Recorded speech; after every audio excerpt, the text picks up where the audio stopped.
This Facebook ploy today is extraordinary, isn't it? You know about this titanic battle around the world trying to challenge the power of the digital giants. Australia has been at the vanguard in some ways, with the Morrison government putting up laws to force revenue sharing.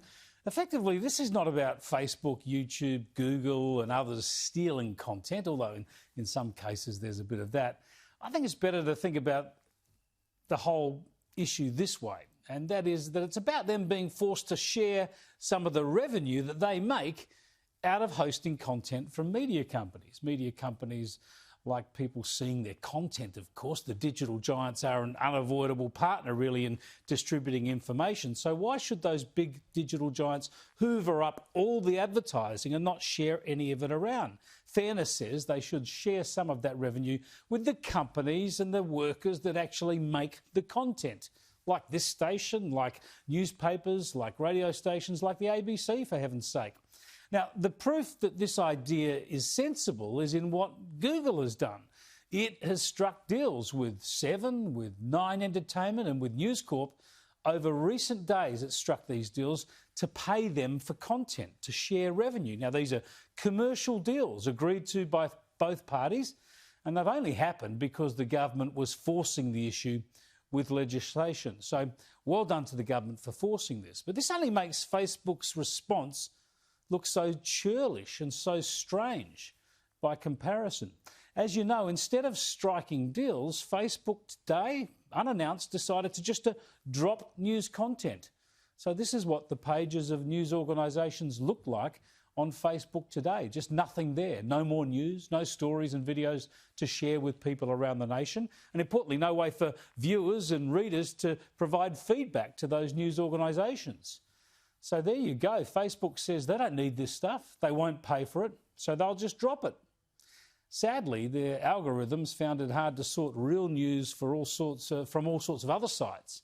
And we've had the Weather Bureau site page go down, the fire service pages, ambulance pages. Charities have lost information and content from their pages. Even some retailers have been stripped of their content. Understandably, this has created strife and a backlash from consumers. It seems to me that all Facebook has done is prove that it is massive, powerful and influential in the digital media world. That's the point. The law changes are about challenging this power, saying it's too much power and forcing the digital giants to share at least some of their mega billions of revenue. Facebook has just proved that it doesn't really care about its consumers. It just wants to bully people who want a fair pay, a fair recompense for their content. Facebook has taken steps which are unprecedented and reprehensible, unacceptable in a democracy such as this, and an abuse of their power.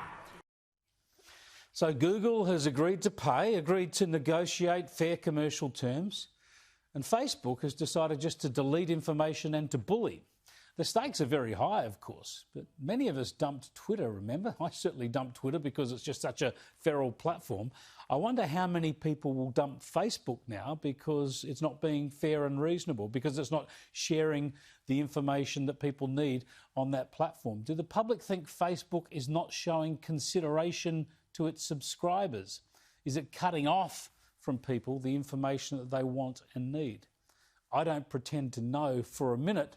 And of course, the public doesn't really feel a lot of sympathy for the media, but none of us likes a bully, and most of us like getting access to the news and views we want. So we will have to see what happens. But I just think Facebook might be on the wrong side of this battle.